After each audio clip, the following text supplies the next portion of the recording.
acontecer. Só que aí, quando você pensa no Elon Musk, o Elon Musk ele também tem falado sobre isso. Se você botar, acho que eu esqueci de separar essa notícia, mas se você botar no YouTube Elon Musk Ice Age, era glacial, você vai achar todos esses vídeos. Ele foi a um podcast que ele começou a mandar essa igual o Trump. Ele falou, eu acho que a gente não vai... O problema não é esquentar, não, é esfriar. Mas, cara, mas por quê? Ele falou, na verdade, se você pega uma definição mais solta de era glacial, nós estamos entrando numa era glacial. Mas, cara, mas como assim? Não está aquecendo? Ele falou, então...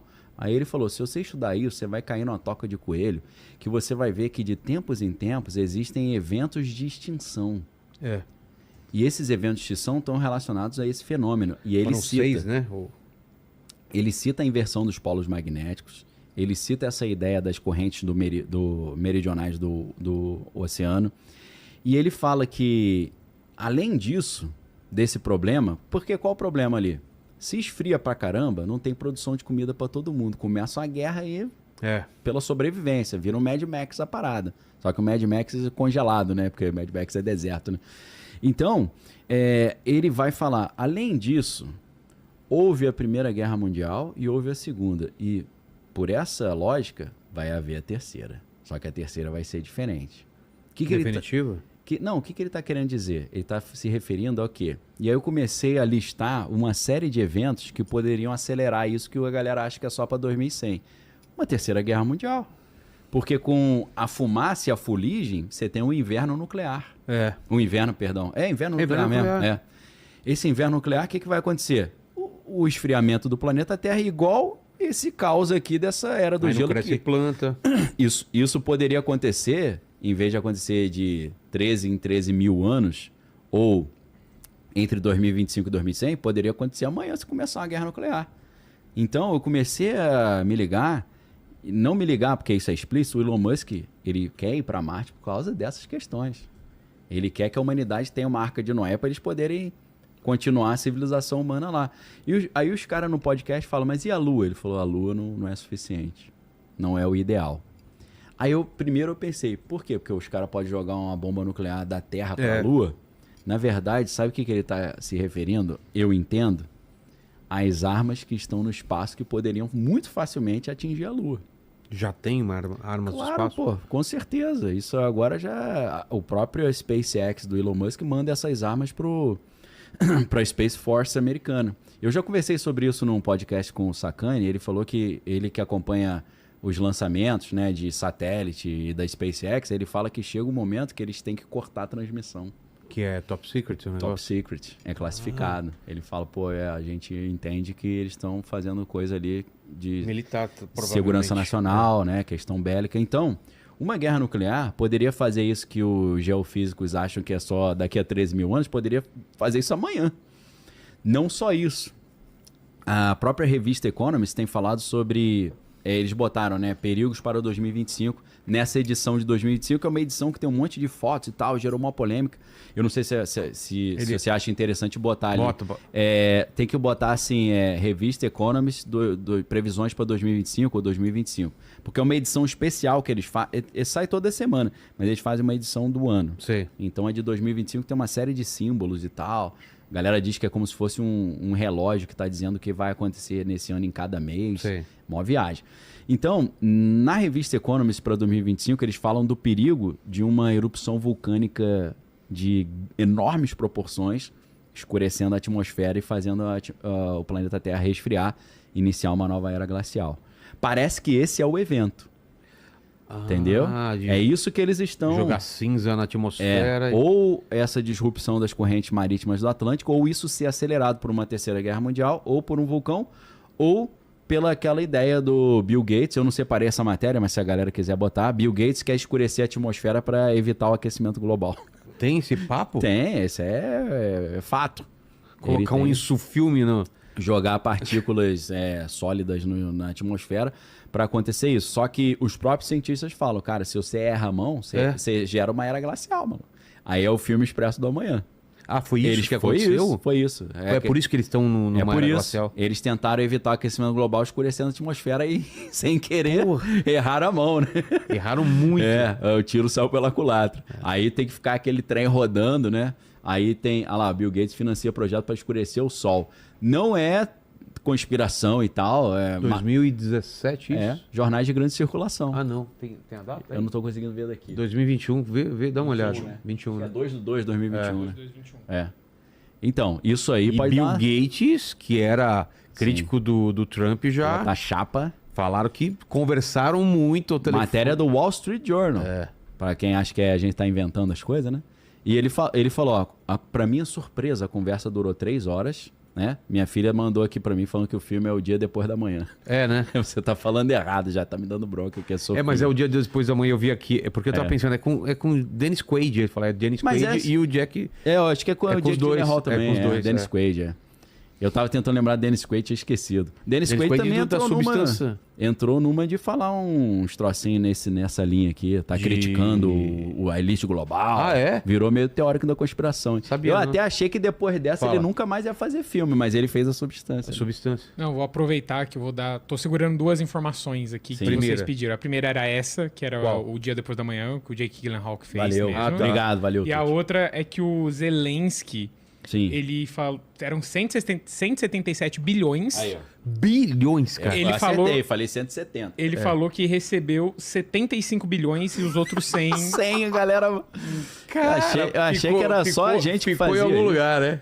Achei que era só Brasil. Meu irmão, 100 bilhões. Imagina o cara, só, desculpa aí. Não, agradecendo ao dinheiro, obrigado demais aí. Eu só recebi 75. É triste, mas é engraçado, né? Então, a gente quer comprar os tanques aí, mas os caras... Cara, não é possível, né, meu irmão? Os caras estão de brincadeira. E aí... Mas essa informação do Zelensky foi rápida, né? Não, é porque eu tô com ela há muito tempo. Só que eu não vi um gap pra... Não, já chama. A galera falando direto, você não queria interromper, né? Eu achei que você tinha esquecido. Quebrar a linha de raciocínio. Tá. Além disso, o George Soros também tem um projeto desse. Só que o projeto de George Soros não é escurecer a atmosfera ou escurecer o Sol. Ele quer escurecer só a região do Ártico, o Polo Norte, para evitar o derretimento das geleiras. Entendeu? Mas se der zebra, pode escurecer demais também, né?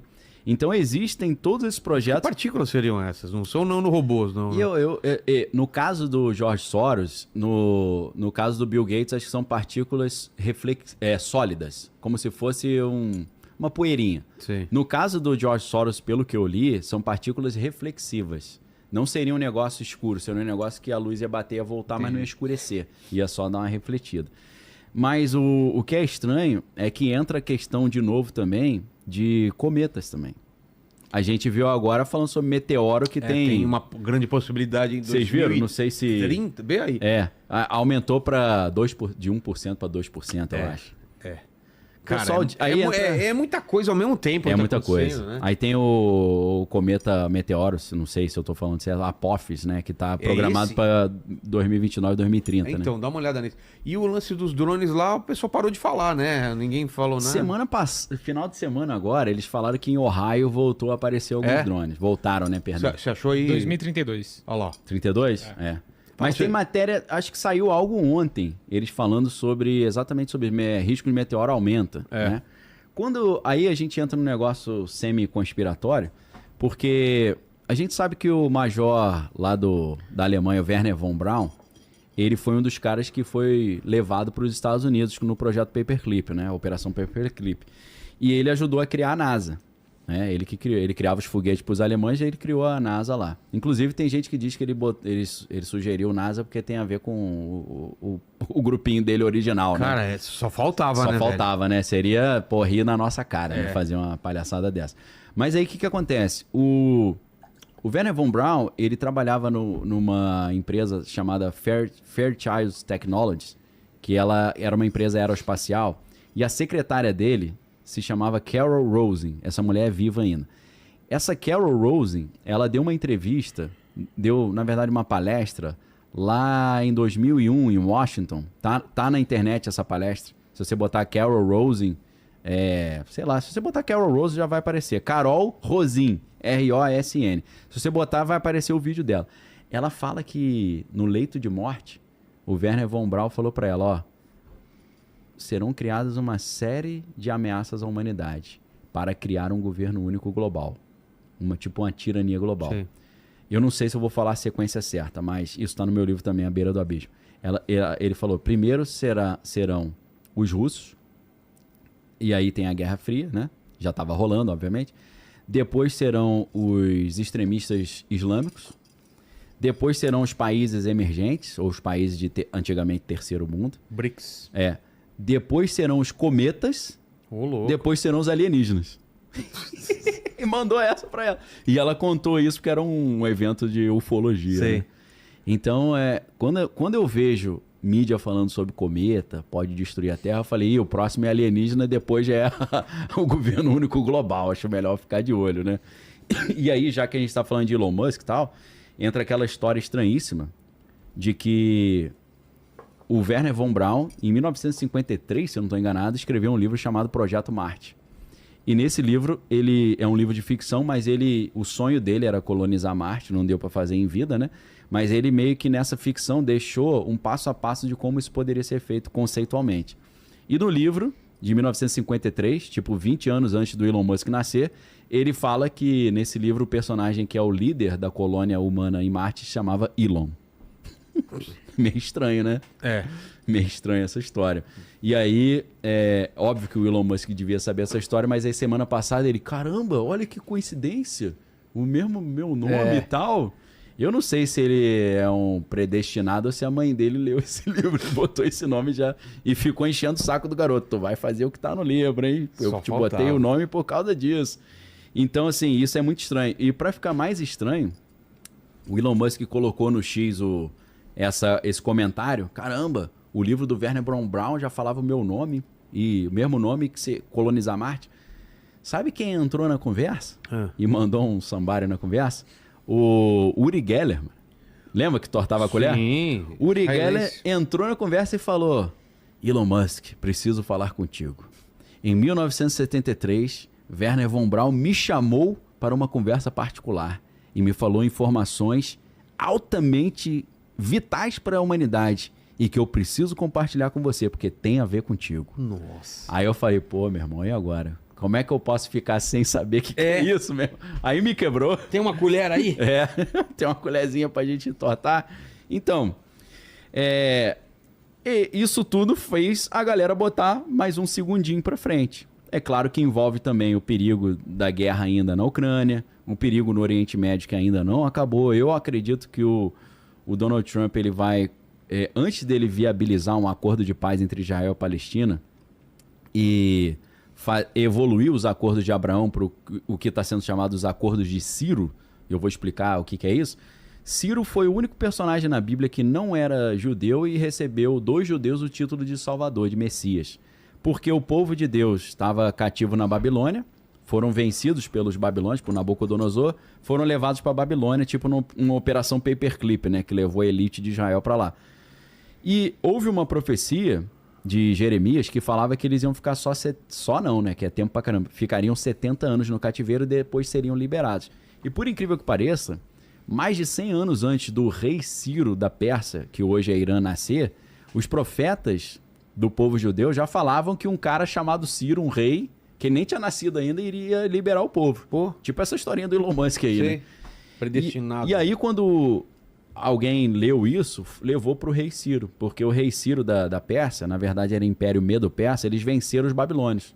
E aí levaram esse livro para ele. Falaram, aqui, tá teu nome aqui no livro antigão dos judeus e dizer que você quer liberar os caras para voltar. E aí ele leu e falou, caramba, ficou emocionado, falou, acho que é a minha missão. E aí ele liberou o povo, falou, pode voltar, vamos cumprir essa profecia. E aí, em agradecimento a isso, pô, obrigado, rei da Pérsia, você nos liberou para voltar para casa, eles chamaram ele de Messias, de Salvador. Então... Pérsia que é hoje o Irã. Pérsia é o Irã hoje. O que aconteceu? No dia que o presidente Donald Trump tomou posse, dia 20 de janeiro, o príncipe herdeiro do Irã, que está vivendo no exílio, que foi expulso com a Revolução Islâmica de 1978 ou 9, com o Ayatollah Khomeini, ele mandou uma carta para o Trump falando, Trump, eu sou o príncipe herdeiro do Irã, tô doido para voltar para minha terra para reinar, por que você não derruba aí os ayatollahs do Irã e me dá uma moral para eu voltar, expandindo os acordos de paz que você começou com os acordos de Abraão, junto com o Jared Kushner, que é o cunhado do Trump, e a gente expande os acordos de Abraão para os acordos de Ciro. Por que acordo de Ciro? Porque aí o Irã ia participar, com esse príncipe herdeiro voltando. Não é difícil. Trocando. Trocando. Então, eu acho que ainda vai ter uma encrenca brava entre Israel e o Irã, talvez até com armas nucleares sendo usadas. Depois, o Donald Trump vai sair como salvador da humanidade com esses acordos de Ciro aí. Aí que o Irã já tem a bomba? Então, o Anthony Blinken, que era o secretário de Estado americano, no início de 2024, ele falou que os iranianos estavam há 6 meses de ter a bomba atômica. Então, isso daria meados do ano passado. Então, não sei como é que está isso hoje, né? Vamos ver. Então, o que eles devem estar colocando também em pauta é a possibilidade da encrenca no Oriente Médio piorar. E eu acho que tem uma chance de piorar antes de melhorar. Seria, em vez de ser uma calma antes da tempestade, seria a tempestade antes da calma. Não, eu acho que vai piorar também. Então, e nesse cenário que eu tô jogando no ar aí, que é o que Deus não me revelou isso, eu tô lendo o que os analistas estão falando, esse cenário então ia ter uma guerra brava entre Israel e o Irã, com apoio do Trump, e depois dessa guerra seria estabelecido um acordo de paz que envolveu o Irã, o Oriente Médio, a Palestina, a Cisjordânia, a faixa de Gaza. E eles trariam a solução dos 2 estados, né? A Palestina finalmente teria o seu próprio estado oficializado. E, como condição para eles terem o estado, eles liberariam um monte do templo para a reconstrução do templo de Jerusalém. E aí profecias bíblicas importantes seriam cumpridas. Só que tem uma preocupação porque é no mesmo lugar tem a mesquita, o Domo da Rocha e a Mesquita de Al-Aqsa, né? São 2 coisas que tem ali, eles teriam que dar um jeito de tirar de lá, não sei como, né? Talvez seria um pré-requisito para fazer o acordo de paz. E se cumpririam profecias bíblicas, só que tem um problema. Quem fizer isso será visto pelo mundo como o salvador que trouxe a paz, vai ganhar o Prêmio Nobel da Paz. Mas quem conhece Bíblia sabe que quem vai trazer o acordo de paz e ajudar a reconstruir o templo é o que a Bíblia chama de o anticristo. Então, eu acho que essa parte não está entrando nos critérios do relógio do juízo final, mas fica de dica para a galera. Não sei se vai acontecer, alguns analistas estão dizendo que está para essa linha. Segundo as profecias, o falso profeta vem antes do anticristo revelar? Eu creio que ele vem antes ou meio que simultaneamente chancelando ele, falando esse é o escolhido de Deus para trazer a paz. Dando e a bênção, assim. Né? Ele, teoricamente, se você compara o falso profeta com João Batista, ele tem que vir um pouquinho antes para abrir o caminho, preparar o caminho, né? Como João Batista fez, né? Voz que clama no deserto, preparar o caminho, né? Então ele veio antes pregando arrependimento, depois vem Cristo cumprindo ali, trazendo não o batismo na água, mas o batismo no fogo, né? Com o Espírito Santo. Tem gente que acha que esse negócio de batismo no Espírito Santo é coisa de crente pentecostal da rua Azusa, mas na verdade João Batista falava, eu vos batizo com água, mas virá um após mim que é maior do que eu, não sou digno de desatar os cadastros da sua sandália, ele vos batizará com o Espírito Santo com fogo. Então foi João Batista que inventou essa parada de batismo com fogo, tá? Não foi o Azusa, não.